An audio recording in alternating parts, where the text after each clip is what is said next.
স্ক্রিনের উপরে যে ছবিটা তোমরা দেখতে পাচ্ছ, নাম সাগর বিশ্বাস, নদিয়ার রানাঘাটের ছেলে, মধ্যবিত্ত চাষি ঘরের ছেলে।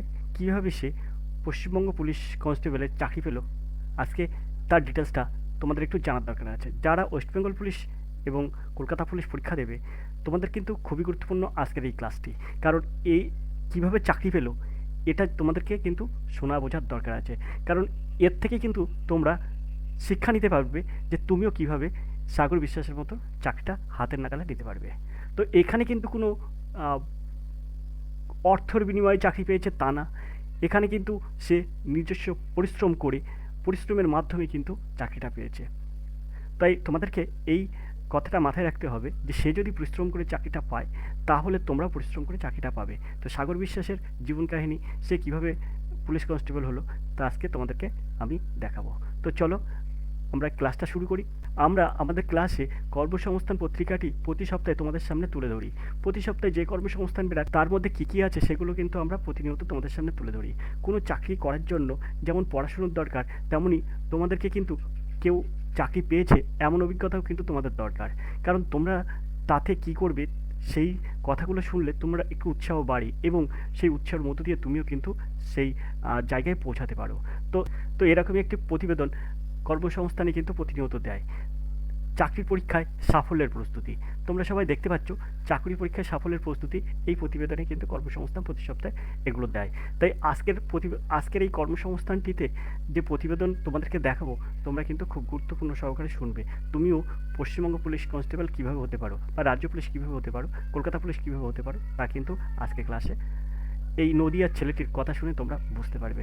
তোমাদের কিন্তু একটু হলেও উৎসাহ হবে। তো ক্লাসটা তোমরা সম্পূর্ণ করো, কারণ এই কিছু সময়ের ক্লাস, এই ক্লাসটা তোমাদের দেখলে তোমরাও কিন্তু উপকার পাবে। দেখো এখানে যেটা লেখা আছে, কোনো ধরনের চাকরির পরীক্ষায় কীভাবে তৈরি হবেন, কোন কোন বিষয়ে কী বই পড়বেন, উত্তর কী মানে দেওয়া উচিত, প্রস্তুতির সময় কোন কোন দিকে নজর দিতে হবে, সে বিষয়ে প্রতি সংখ্যায় ধারাবাহিকভাবে সাফল্যের টিপস দিচ্ছেন নানা পরীক্ষার্থীরা। অর্থাৎ যারা রাজ্য সরকার, কেন্দ্র সরকারের বিভিন্ন চাকরি পেয়েছেন বা চাকরি করছেন, তারা কিন্তু চাকরিটা কী করে পেয়েছেন তার কিন্তু বর্ণনাটা তারা তুলে ধরে। তো চলো আজকের ক্লাসটি খুবই গুরুত্বপূর্ণ হতে চলেছে। আমরা দেখে নিই কী করে নদিয়ার ছেলে সাগর বিশ্বাস সে এই রাজ্য পুলিশ বা পশ্চিমবঙ্গ পুলিশে সে কীভাবে চাকরিটা পেয়েছে। দেখো এখানে পরিষ্কার দেখতে পাচ্ছ রাজ্য পুলিশ কনস্টেবল পদে কীভাবে চাকরি পেয়েছি তার বিবরণ সে দিয়েছে। তো আমরা শুরু করি। ছবিতে দেওয়া আছে সাগর বিশ্বাসের ছবি, তোমরা দেখতেই পাচ্ছ। প্রথমে সে বলছে, নদিয়া জেলার রানাঘাট থানার দুর্গাপুরের ছেলে আমি। বাবা চাষবাস আর মা বুটিকের ব্যবসা করে। আমাদের 3 ভাই বোনকে লেখাপড়া শিখিয়েছেন। বাবা চাষবাস করেন আর মা বুটিকের ব্যবসা করে কিন্তু 3 ভাইকে লেখাপড়া শিখিয়েছেন। দুর্গাপুর হাই স্কুল থেকে 2015 সালে মাধ্যমিক আর 2017 সালে হবিবপুর উচ্চ মাধ্যমিক স্কুল থেকে আর্টস উচ্চ মাধ্যমিক পাশ করি। সরকারি চাকরির বিষয়ে সচেতন হতে উচ্চ মাধ্যমিকের পর চাকরি প্রস্তুতির সাথে সাথে সে রানাঘাট কলেজের ডিগ্রি কোর্সে কিন্তু পড়তো। 2020 সালে ডিগ্রি কোর্স পাশ করে। আর 2020 সালে তোমরা সবাই জানো যে বিশ্বজুড়ে অতিমারি প্রকোপ চলছিল, আর তার প্রভাব পড়ে কিন্তু সরকারি চাকরির ক্ষেত্রেও। পশ্চিমবঙ্গ সরকারি চাকরি এবং কেন্দ্র সরকারি চাকরি দুটোর ক্ষেত্রেই কিন্তু সেই প্রকোপটা পড়ে। আচমকা পশ্চিমবঙ্গ পুলিশের কনস্টেবল পদের বিজ্ঞপ্তি বেরোয়।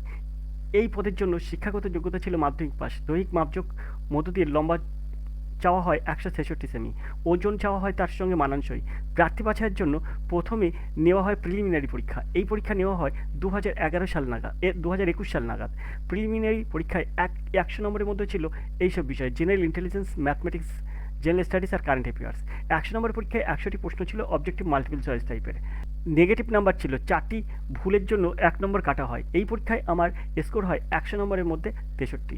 দেখো 100 নম্বরের মধ্যে সে কিন্তু 63 পেয়েছিল। প্রিলিমিনারি পরীক্ষার সফল হওয়ার পর ডাকা হয় শারীরিক সক্ষমতার পরীক্ষায়। এবারে দেখো তারপরে কি বলছে।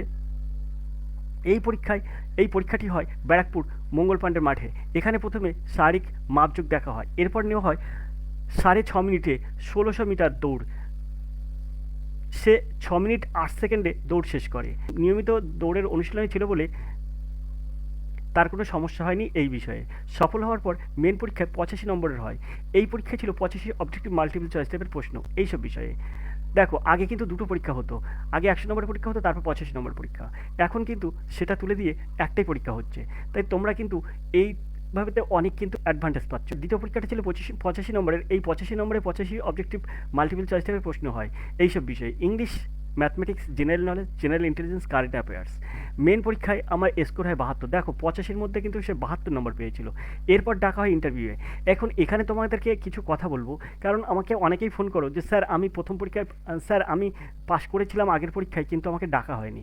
আবার তোমরা বলো যে স্যার আমি পাশ করেছিলাম, আমার ইন্টারভিউ হয়েছে, কিন্তু আমরা বসে আছি, আমাদের লিস্টে আসেনি। কেন আসেনি? এখানে দেখো, এখানে পরিষ্কার তোমরা দেখতে পাচ্ছ, মেন পরীক্ষায় ওই স্কোর করেছিল ৭২। ৮৫-র মধ্যে ৭২ স্কোর করলে তোমাকে সে চাকরিতে সে যুক্ত হতে পারে, সে চাকরিতে যোগ দিতে পারবে। কিন্তু তুমি যদি ৮৫-র মধ্যে ৫০ পাও বা ৫৫ পাও, কাট অফে রেখে দিয়ে কাট অফের মধ্যে থাকো, তাহলে কিন্তু তুমি পাবে না। তাই তোমাদেরকে বারবার বলি আর এডুকেশন স্কুলের হাত ধরো, তাহলে অঙ্ক এবং রিজনিং সেখানে যদি তুমি ভালো করে নাম্বার পাও, তাহলে এই ৭২ নম্বর পেতে তোমার কিন্তু কোনো কষ্ট হয় না। অঙ্ক এবং রিজনিং তুমি যদি মনে করো ২৫-২৫-৫০, এই ৫০টা নাম্বার তুমি যদি ঠিক করে পাও, তাহলে কিন্তু তোমাদেরকে কিন্তু এই ৭২ নম্বর পেতে কোনো কষ্ট হবে না। তাই বারবার করে তোমাদেরকে মানে বলবো যে তোমরা বেশি করে পড়াশোনা করো এবং আর এডুকেশন স্কুলের হেল্প নাও। এরপরে দেখো, এরপর ডাকা হয় ইন্টারভিউয়ে। এখানে ছিল ১৫ নম্বর।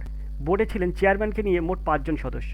ইন্টারভিউয়ে আমাকে সেদিনের কাগজ পড়তে দিয়ে বাংলায় আমার পড়ার দক্ষতা দেখা হয়। খবরের কাগজ পড়ার সময় পরীক্ষকরা আমার মুখের দিকে নজর রাখেন। ডিগ্রি কোর্সে ইংরেজিতে আমার অন্যতম বিষয় ছিল জেনে একটা ট্রান্সলেশন করতে দেওয়া হয়। শেষে একজন সদস্য জানতে চান আমার প্রিয় খেলার নাম। উত্তরে সাগর বিশ্বাস বলে দেয়, শেষে একজন সদস্য জানতে চায় তার প্রিয় খেলার নাম কি। উত্তরে সে বলে ফুটবল। তারপরে প্রশ্ন করা হয় সে ফুটবল খেলেছে কিনা। উত্তরে বলে সময় হয় না। চূড়ান্ত সফল হয়ে ২০২৩ সালের ২১শে জুন বারাকপুর পুলিশ কমিশনারেটে যোগ দিই। দেখো ২০২৩ সালে কিন্তু সে চাকরি পেয়ে যায় ২১শে জুন। তাহলে এখানে দেখো ২০২০ সালে সে ফর্ম ফিল আপ করেছিল, ২০২১ সালে সে পরীক্ষা দিয়েছিল, ১০০ নম্বরের প্রিলি পরীক্ষা হয়েছিল, তারপরে রেজাল্ট বেরায়, রেজাল্টের পরে ২২ সালে আবার তার পরীক্ষা হয় এবং সেখানেও রেজাল্ট বেরায়। তারপরে সে ২২ সালে আবার তার যে শারীরিক সক্ষমতার পরীক্ষা সেটাও কিন্তু কমপ্লিট করে। ২০২৩ তারিখে ২০২৩-এ কিন্তু সে চাকরিটা পায় এবং ২০২৩-এর ২১শে জুন চাকরিটা পায়। তাহলে ২০ সালে ফর্ম ফিল আপ, ২১-২২-এ দুটো পরীক্ষা দেয়, অর্থাৎ প্রিলি এবং ফাইনাল। তারপরে কিন্তু শারীরিক সক্ষমতার পরীক্ষা, এমনকি ২০২৩ সালের ২১ চাকরিও পেয়ে যায়। তাহলে ভাবো এখানে কত অ্যাডভান্স এই পুলিশ নিয়োগ পরীক্ষাটি ছিল। আজকে তোমরা যারা পুলিশ নিয়োগ পরীক্ষা দিতে চলেছো, তারা ফর্ম ফিল আপ করেছো কবে? ১ বছরের বেশি হয়ে যাচ্ছে ফর্ম ফিল আপ, এখনও পর্যন্ত কিন্তু সেইভাবে তোমাদের পরীক্ষার রুটিন আসেনি। পরীক্ষা কবে হবে সেটাও কিন্তু এখনও অজানা। ১ তারিখ যবেই হোক না কেন, তুমি তোমার সাফল্যের লক্ষ্যে পৌঁছাতে ঠিকঠাক পড়াশোনাটা করে যাও। দেখতে থাকো আর এডুকেশন স্কুল। এরপরে কী আছে আমরা দেখি।